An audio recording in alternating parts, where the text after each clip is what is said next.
Olá, gente. Vamos para a nossa aula de número 5 do capítulo 6 sobre dissipadores de energia. Tá? Quais são os objetivos dos dissipadores de energia? Adequar, né, as velocidades de escoamento às características dos corpos hídricos receptores, né? O que acontece é que a gente usa, né, esses dispositivos, né, dissipadores de energia, quando a gente tem vertedores de descidas d'água, ou então descidas em degraus, e aí para os lançamentos, né, da drenagem de maneira geral, tá? Bom, a classificação dos dissipadores são as seguintes: a gente tem as bacias de dissipação, os dissipadores de jato, dissipadores de impacto e dissipadores contínuos, tá? As bacias de dissipação, como que elas funcionam, né? Elas perdem energia, fazem o escoamento perder energia por meio de um ressalto hidráulico. E aí, o que essas bacias fazem? Elas vão fixar e localizar o ressalto para uma determinada gama de vazões, né, de projeto, de forma que a gente tenha a ocorrência do ressalto num trecho relativamente curto e muito bem localizado, que a gente sabe que a gente precisa proteger, né, do nosso canal. Então a gente precisa fazer uma estrutura reforçada para aguentar aquele impacto, né, da água.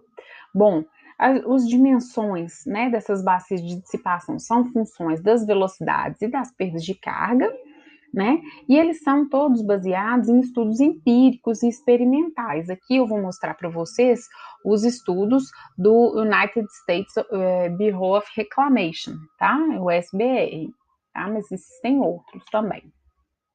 Então aqui a gente tem uma fotografia, né, com um exemplo de bacia de dissipação na saída de um vertedor. Notem aqui, tá vendo esse vertedor? Com comportas, tá vendo? As comportas estão todas abertas. Aqui também uma bacia de dissipação, mas em escala de laboratório, é também de um vertedouro, né? Aqui também de um vertedouro aqui, tá vendo? Também em escala de laboratório, a gente vê bem a formação do ressalto hidráulico aqui. Bom, as bacias, né, do Bureau of Reclamation são de 4 tipos. O primeiro tipo é o tipo 1, ela forma um ressalto simples, tá? O que acontece é que quando eu tenho números de fruto de 1,2 a 1,7, né, número de fruto do escoamento que está chegando, eu posso usar esse tipo de bacia, tá? E aí, as equações que são válidas são aquelas equações do ressalto hidráulico tradicionais que a gente viu nos capítulos anteriores, tá? Então, com base, né, nos parâmetros da vazão, da velocidade e profundidade de entrada, a gente consegue achar os parâmetros de saída, tá? Bom, a bacia de dissipação do tipo 2, né? Ela é aplicável quando a gente tem números de fluxo bem altos, olha só, acima de 4,5, velocidades de escoamento também muito altas, né? Acima de 20 metros por segundo. E aí o que acontece, né? É que a gente, sabendo a profundidade do escoamento que está chegando, né? A gente calcula com aquelas mesmas equações do ressalto válidas para as bacias do tipo 1, a gente calcula a profundidade conjugada de jusante e com base, né, nessas profundidades de escoamento B1 e B2, a gente calcula as dimensões aqui desses dispositivos, né, da bacia em si. O comprimento dela é aproximadamente 4,3 da profundidade 2, e aqui a gente tem esses desenhos todos que são essas profundidades e aí essas distâncias, né, para a gente fazer o projeto, tá? A bacia do tipo 2 tá aqui, tá vendo? Ela projeta, né, o ressalto para o alto, tá vendo? Como que o escoamento tá aqui, né? E aqui a gente tem a projeção mesmo desse escoamento, né, desse ressalto. Bom, a bacia de dissipação do tipo 3, né, ela é aplicável quando a gente tem números de frutos maiores do que 4,5, um escoamento bem supercrítico, mas com velocidade menor do que 20 metros por segundo, tá? O comprimento dela é 2,7 de Y2, né? Mesma coisa, o Y2 a gente calcula com base nas características do escoamento a montante, né? E as equações do ressalto hidráulico. Mesma ideia, né, da bacia do tipo 2, a gente consegue fazer o dimensionamento, né, desses bloquinhos que ela tem aqui no meio dela com base nas profundidades de escoamento, tá? E aí, os parâmetros aqui mostrados, tá? O H3, a gente acha ele em relação, então ele depende da profundidade de 1 e do fluxo de 1, e o H4, né, um outro fator geométrico aqui, que é a altura, né, desse saltinho aqui, em função também de fluxo de 1 e profundidade 1, tá?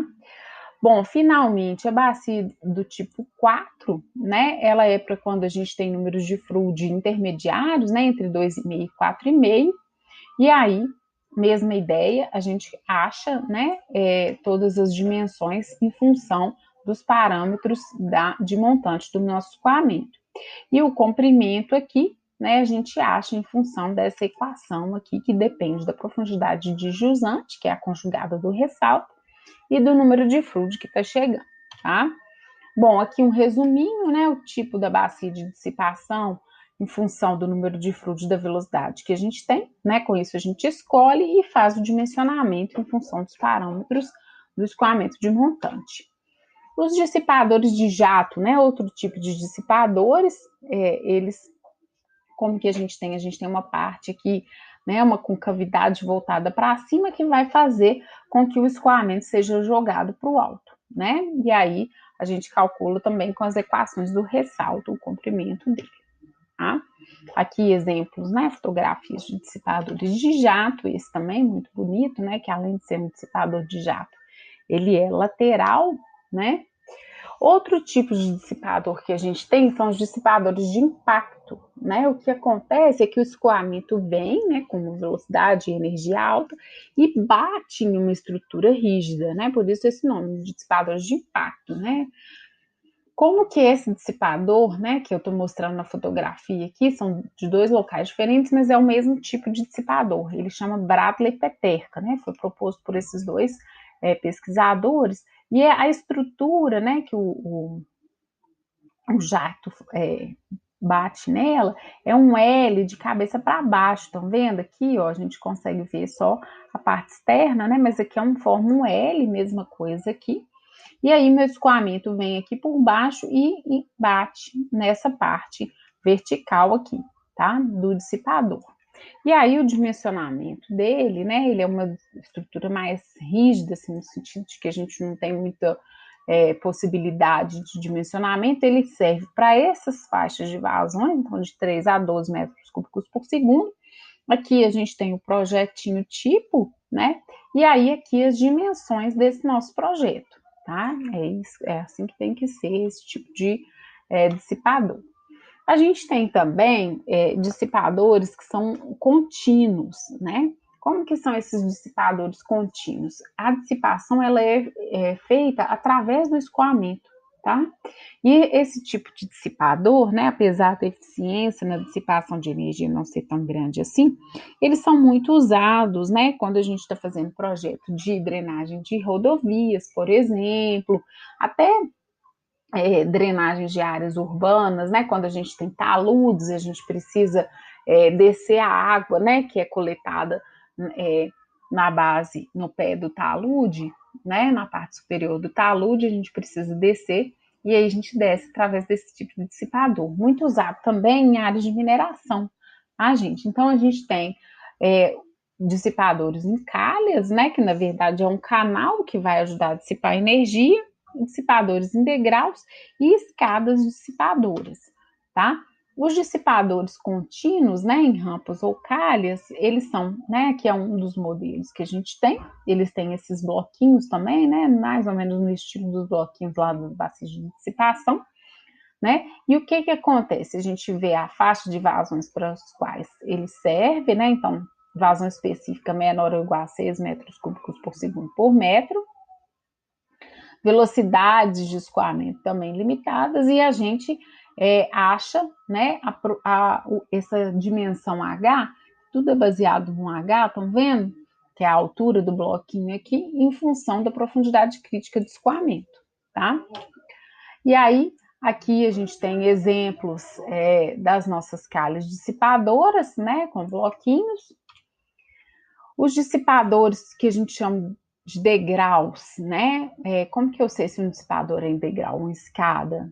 né, em função do funcionamento hidráulico mesmo. Os degraus, eles são isolados. Então, o que acontece? O degrau, ele tem um comprimento suficiente para ocorrência, né, para ter a queda, né, da água, igual a gente viu no estudo dirigido, né, a água cai, vem no ponto de impacto, sobe aqui para poder ter a formação do ressalto hidráulico. Então, o degrau tem que ser comprido o suficiente para que aconteça isso tudo e a gente tem um ressalto mesmo e acha as profundidades conjugadas dele, tá? As escadas já têm um funcionamento hidráulico diferente, né? A gente tem formação de turbilhões, e aí o que a gente tem, na verdade, é a formação do que a gente chama de um pseudofundo. Né? Aqui estão vendo, é bem aerado esses turbilhões, e aí aqui o que a gente utiliza no dimensionamento, a gente faz a hipótese de que a gente tem simplesmente uma rugosidade maior do que aquela do material, né? No caso, normalmente em concreto. E aí a gente faz o cálculo desses dissipadores, tá?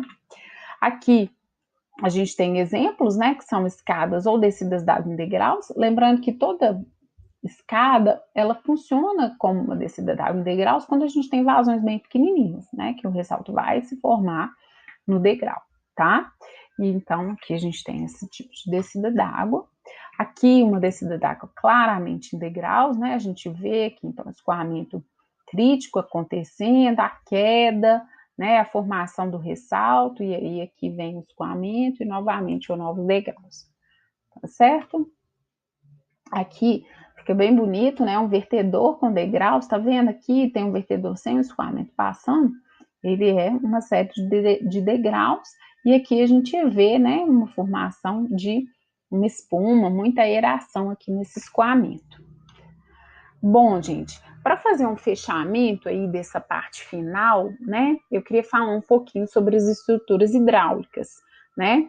Bom, a gente tem estruturas de armazenamento e contenção que a gente acabou não vendo aqui no curso de Hidráulica 2, são estruturas mais específicas. A gente viu um pouquinho de barragens, né, ali na aula sobre vertedores, né?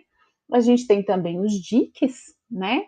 E a gente tem estruturas para controle, né? Controle do escoamento, que são os vertedores, os dissipadores de energia, nós vimos os dois. Temos estruturas para transporte, né? Nós temos os canais, bueiros e pontes, a gente teve aulas de cada um deles, né? O objetivo das aulas das estruturas hidráulicas foi dar uma ideia geral, né, dessas estruturas. Quem se interessar por essa área, né, e quiser aprofundar os conhecimentos, nós temos duas disciplinas optativas no curso de Engenharia Civil, né, que são do Departamento de Engenharia Hidráulica e Recursos Hídricos, que dá para aprofundar bastante e ver mais aplicações dos conceitos, tanto de hidráulica quanto de hidrologia. Né? As disciplinas são obras hidráulicas e engenharia de recursos hídricos. Tá certo, gente? Então, até mais. Tchau, tchau.